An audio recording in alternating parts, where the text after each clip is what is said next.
जय हिंद। तो समझते हैं एनआईए से डीएलएड परिप्रेक्ष्य में एक और बड़ी खबर, या हम यूँ कह सकते हैं कि एक राहत भरी खबर आ चुकी है, जिसकी संपूर्ण डिटेल मैं आप लोगों के साथ इस छोटी सी वीडियो के माध्यम से साझा करने वाला हूं। ऐसे में अभी 1 से 2 दिन पहले आपने देखा होगा कि उत्तर प्रदेश से जो ट्रांसफ़र पिटीशन है, स्थानांतरण याचिका है, उसको लीड कर रहे आदर्श श्रीवास्तव सर की तरफ से कुछ महत्वपूर्ण स्टेटमेंट दिए गए थे, जिसके आधार पर अब सुप्रीम कोर्ट में ट्रांसफ़र पिटीशन की डेट लग चुकी है। जी हाँ, यदि स्क्रीन पे चलें और ऑफिशियल स्टेटस का हम वेरीफाई करें, तो यहाँ पे आप देख सकते हैं diary number 16788 Adarsh Kumar Srivastava versus the state of Uttar Pradesh. तो ऐसे में यदि इस महत्वपूर्ण केस की सुनवाई की बात की जाए, तो यह महत्वपूर्ण केस लगी है likely to be listed on 23/9/2024, यानी कि 23 सितंबर 2024 को यह केस अपनी महत्वपूर्ण सुनवाई के लिए एक बार फिर से पूरे जोर के साथ तैयार है। ऐसे में देखिए, मेरा तो व्यक्तिगत रूप से यही रहता है कि किसी भी केस को लेकर कभी भी टर्निंग पॉइंट आ सकता है एनआईए से डीएलएड परिप्रेक्ष्य में। इसके साथ साथ शिक्षक भर्तियों का वर्तमान में आप देख ही रहे होंगे कि लगातार नोटिफिकेशन को लेकर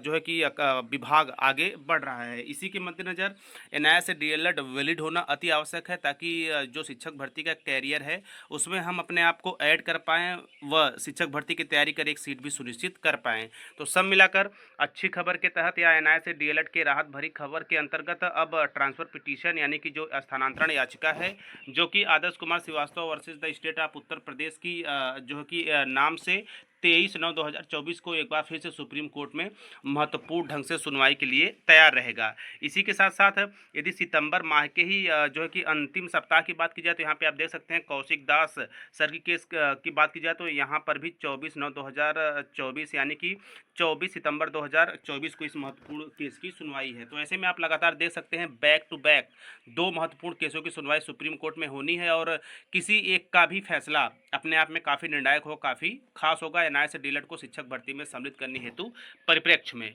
तो इसी क्रम में जो है कि अभी आदर्श कुमार श्रीवास्तव सर के भी तरफ से ये कहा जा रहा था कि हम सही दिशा में प्रयास कर रहे हैं, जिसका नतीजा ये रहा कि उनके स्टेटमेंट के ठीक एक दिन बाद केस मेंशनिंग हो गई, और उसके ठीक एक दिन बाद मैं आप लोगों के साथ यह अपडेट साझा कर रहा हूं। तो तैयार रहिए एक और महागाथा के लिए 23/9/2024 को, और पूरी मेरी जो है कि ईश्वर से कामना यही रहेगी कि यह डे अंतिम हो। वैसे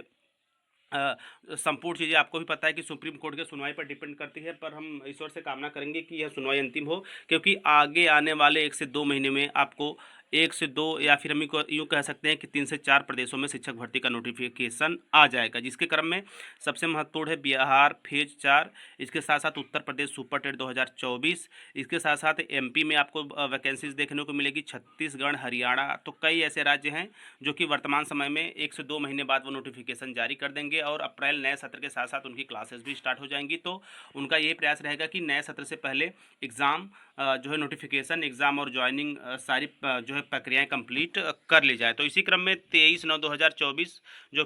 है कि Adarsh Kumar Srivastava versus the state of Uttar Pradesh case की एक महत्वपूर्ण सुनवाई है, और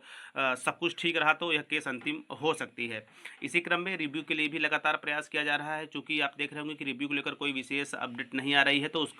उसके लिए भी प्रयास किया जा रहा है। हो सकता हो कि आपको इसी मंथ में वो भी इसी क्रम में आपको देखने को मिल जाए। तो सब मिलाकर जो पैरेलल तीनों केसें चल रही हैं, किसी भी केस में टर्निंग पॉइंट आ सकती है, और किसी भी केस के माध्यम से एनआईए से डीएलएड जीतता है, तो बाकी बचे 2 केसों में उसका जो है कि हम सभी को पता है कि असर पड़ेगा, और जाहिर सी बात है जजमेंट सेम रहेगा। जब केसों को सेम रखते हुए टैग किया जा सकता है, तो जजमेंट भी सेम ही होगा, सेम जो है मैटर के लिए। तो ये रहा कुछ प्रमुख अपडेट जो है कि एक ये रहा कुछ बड़ी अपडेट जो स्पेशली केस को लेकर था, और यह केस स्थानांतरण याचिका के रूप में जल्द ही 23 नवंबर 2024 को अपनी प्रमुख सुनवाई के साथ तैयार रहेंगी। तो देखना काफ़ी निर्णायक और दिलचस्प होगा कि इस केस को लेकर या इस केस के डे एनआईए से डीएलएड और किन पहलुओं से होकर गुजरता है, और क्या क्या चीज़ें हमें और देखने और सुनने को मिलती हैं। तो जल्द ही सुप्रीम कोर्ट के फैसले के अनुसार एनआईए से डीएलएड की सभी समस्याएं समाप्त होंगी। इसके साथ साथ जो भी क्वेश्चन मार्क लगे हैं वहाँ पे फुल स्टॉप लगेगा, और एनआईए से डीएलएड बिना किसी समस्या के तैयारी करके अपनी एक सीट शिफ्ट कर पाएगा। आगे चलकर इसी क्रम में और जो महत्वपूर्ण जानकारियाँ होंगी, विशेषकर इस छोटी सी वीडियो के माध्यम से मैंने फोकस किया है कि जो स्थानांतरण याचिका है, जिसकी सुनवाई लगातार नहीं हो पाई थी पिछली सुनवाई के बाद से, उसकी मेंशनिंग हो चुकी है। इसके साथ साथ जो कौशिक दास सर की विशिष्ट याचिका है, उसकी भी सुनवाई, 2 प्रमुख date back to back 1 day के, यानी कि आज एक है तो एक कल है, तो लगी हैं। तो देखते हैं कौन सा केस निर्णायक साबित होता है और एनआईए डीलर की हो रही समस्याओं को समाप्त करता है। तो इसी क्रम में मिलते हैं नई वीडियो में नई जानकारी के साथ। तब तक स्वस्थ व्यस्त और मस्त रहिए। जय हिंद, वंदे मातरम।